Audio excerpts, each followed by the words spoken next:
Les Dominicains au Rwanda. Méditation du troisième mardi du temps de l'Avent. Les publicains et les prostituées vous précèdent dans le royaume de Dieu. Chers frères et sœurs, loué soit Jésus à jamais. En ce troisième mardi de l'Avent, année liturgique B, nous entendons Jésus dire aux grands prêtres et aux anciens que les publicains et les prostituées les précéderont dans le royaume de Dieu. Jésus ne voulait pas dire que ces pécheurs publics allaient entrer dans le royaume de Dieu avec leurs péchés. Au contraire, ils allaient être les privilégiés du royaume de Dieu parce qu'ils ont entendu la parole de Dieu et se sont convertis. En ce qui concerne les grands chefs religieux juifs, l'entrée dans le royaume de Dieu allait être difficile car ils écoutaient le message de Jésus et ne voulaient pas changer de vie. C'est ce que dit la parabole des deux fils qui ont réagi différemment à la demande de leur père. Aujourd'hui, par la voix de ces messagers, Dieu appelle tout le monde à travailler dans sa vigne, à promouvoir son règne de justice et de paix en ce monde.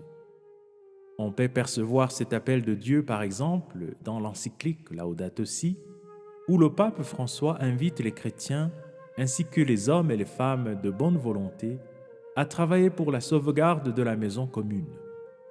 Ou encore dans la plus récente encyclique Fratelli Tutti, où le Saint-Père exhorte tout le monde à faire de la fraternité et de l'amitié sociale un mode de vie. Ce sont des messages qui invitent à une révolution des mentalités et des pratiques.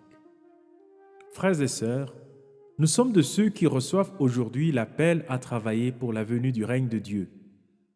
Quelle réponse allons-nous donner à cet appel de Dieu? Allons-nous faire comme ceux qui disent oui spontanément, mais qui ne font rien par la suite?